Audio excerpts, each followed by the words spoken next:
राधे राधे महाराज जी, भजन कहाँ कहाँ साधक का खर्च होता है और साधक भजन बचाने के लिए क्या सावधानी रखे? देखो, यदि भगवान की शरण में साधक है हृदय से और हर कर्म भगवत अर्पण करता है, कृष्णार्पणमस्तु, तो उसका फिर सरकारी खजाने से काम चलता है, उसका भजन नहीं करता।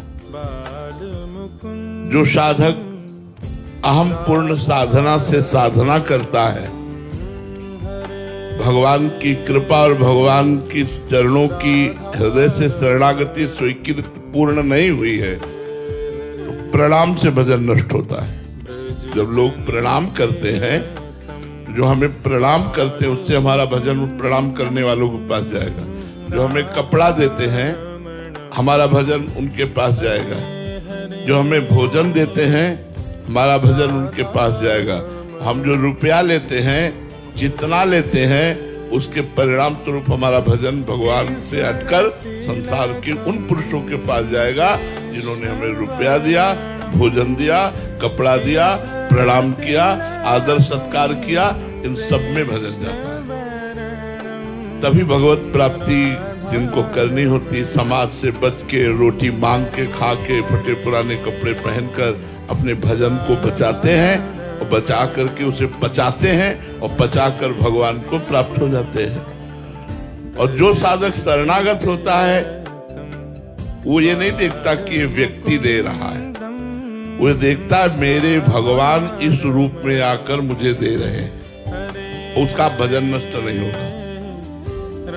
तो ध्यान देने योग्य, मेरे भगवान ही ने कहा है, अनन्यस चिंतयन्तो माम ये जना परिपासते तेसाम नित्याभियुक्तानाम योगक्षेमं वहाम्यहम्। जो मेरा अनन्य चिंतन करते हैं, ऐसे जनों के योगक्षेम का वहन मैं स्वयं करता हूं। ये बात ध्यान रखना। जो निरंतर भगवान की शरण में रहकर भगवान का चिंतन करता है, उसे चाहे रुपया दो, पैसा दो, भेंट कुछ भी, जो प्रणाम नमस्कार सब, आपको तो मिलेगा उसका लाभ, लेकिन उस संत का कुछ भी नहीं जाने वाला, क्योंकि वहां योगक्षेमं वहाम्यहम् भगवान के वचन है। और जब अहम ग्रह उपासना होती है, अहम युक्त होती है, तो फिर उसका भजन क्षीण होता है। जो लोगे तो प्रकृति का एक बूंद पानी भी फ्री नहीं, इसका भी टैक्स है। एक बूंद पानी भी प्रकृति का फ्री नहीं, इसलिए प्रकृति का उतना ही प्रयोग करो जितनी तुम्हें आवश्यकता हो। जो तुम्हारे पुण्य नष्ट हो रहे हैं, हमारे लिए टोटी खुली है पानी की, तो व्यर्थ में खुली मत रखो, वो किसी के काम आएगी। अगर व्यर्थ में आप पानी ले रहे हो तो टैक्स लग रहा है, आपका भजन कट रहा है, आपके पुण्य नष्ट हो रहे हैं। व्यर्थ में लाइट मत जलाओ, अगर काम चल रहा है बिना लाइट के तो मत जलाओ। प्रकृति की वस्तु का जितना उपभोग करोगे, कोई भी हो, उतने ही तुम्हारे पुण्य नष्ट होंगे। ये हमारा सरकारी कानून है, जितना प्रकृति का भोग करोगे उतने पुण्य नष्ट होंगे, और फिर पाप आएगा तो वही प्रकृति दंड देने वाली बन जाती है, वही फिर हमें महादुख देती है।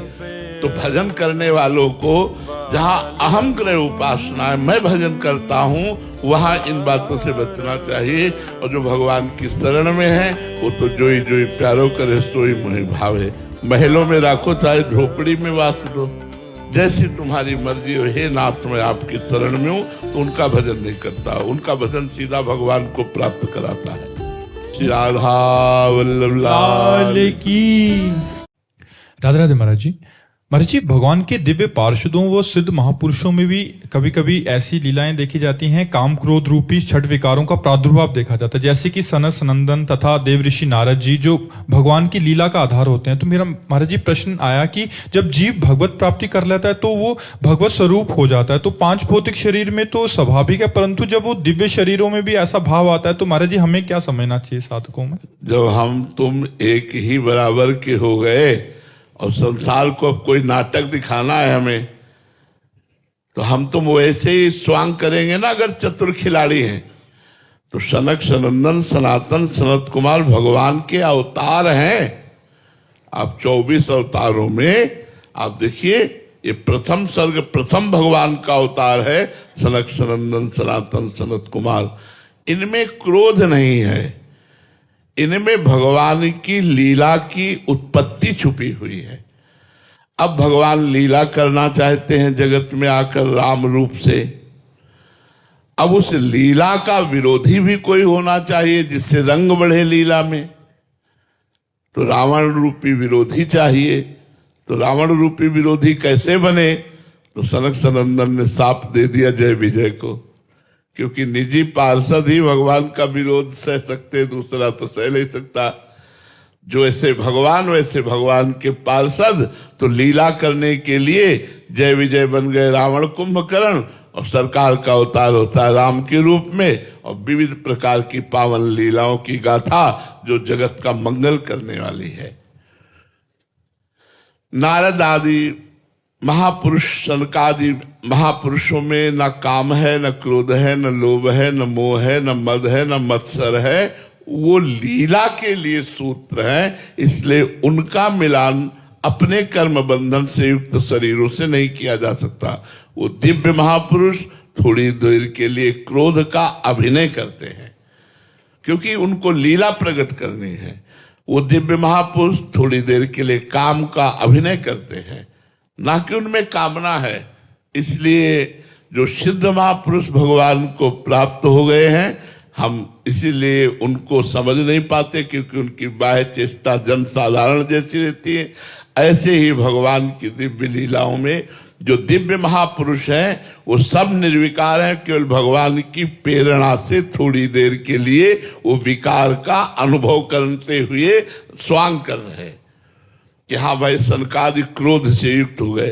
जो निरंतर ब्रह्मानंद में मग्न, वहां क्रोध कहाँ?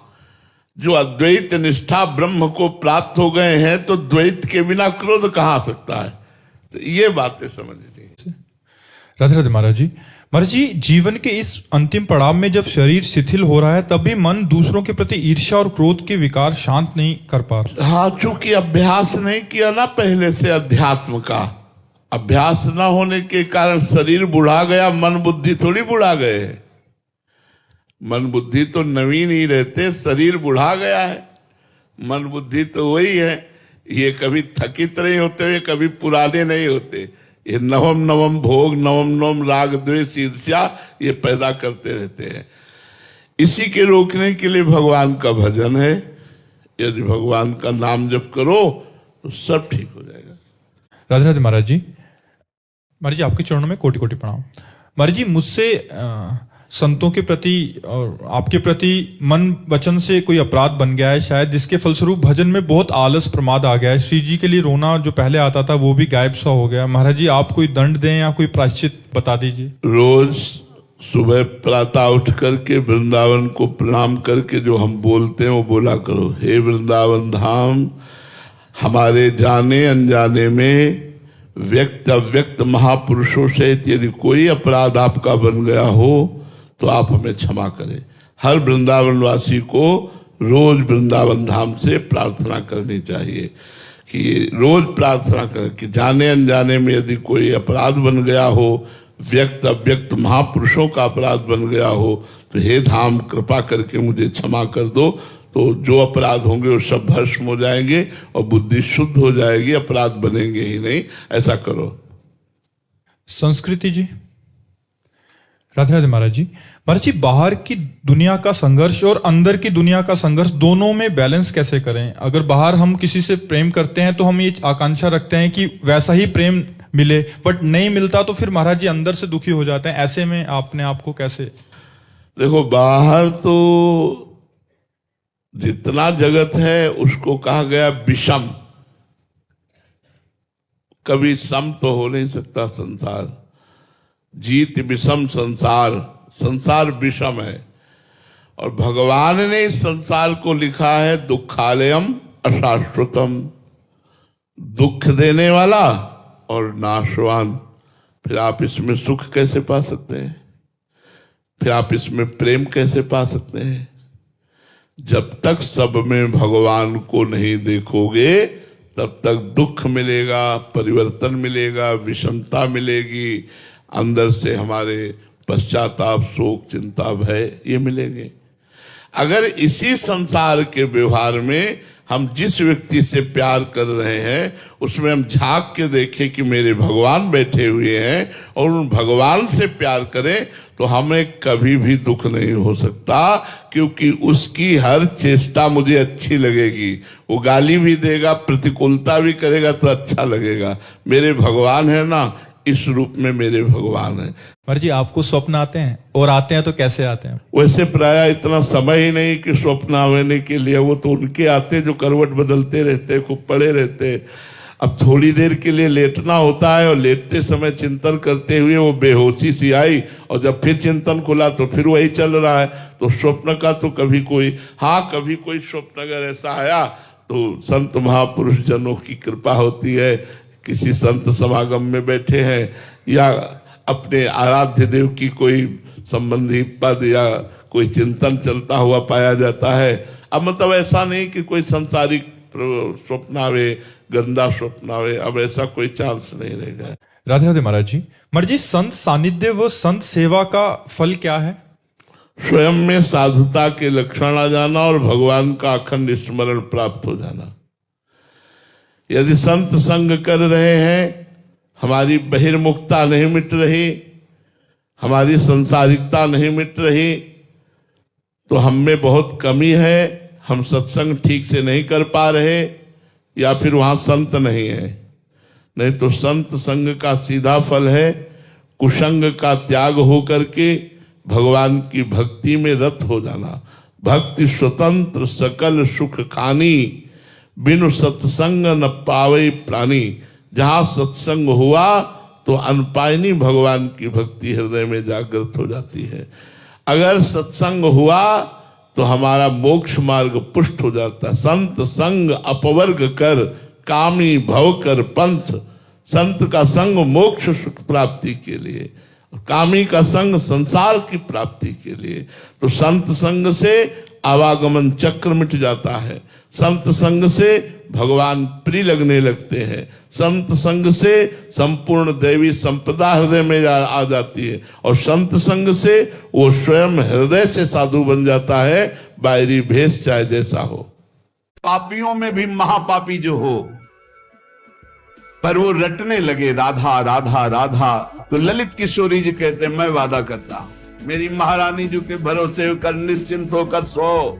अब यमदूत तुम्हें डांट नहीं लगा सकते, अब तुम्हारी दुर्गति नहीं हो सकती यदि तुम्हारे मुख से राधा राधा राधा ऐसा निकल रहा है। जो राधा राधा रटते हैं, एक दिन नवीन किशोर अवस्था के हमारे युगल सरकार गलबैया दिए हुए उससे बात करेंगे। बात मिलने की बात जाने दो, दर्शन की बात जाने दो, बात करेंगे कैसे हो, कैसा अपार वो सुखमय समय होगा जब मेरे प्राणाराध्य पूछेंगे कैसे हो, और हम दौड़कर उनके चरणों में लौट जाएंगे और वो दोनों एक एक बाह पकड़कर उठाएंगे। जन्म जन्मांतर की हमारी चाहत पूरी हो जाएगी।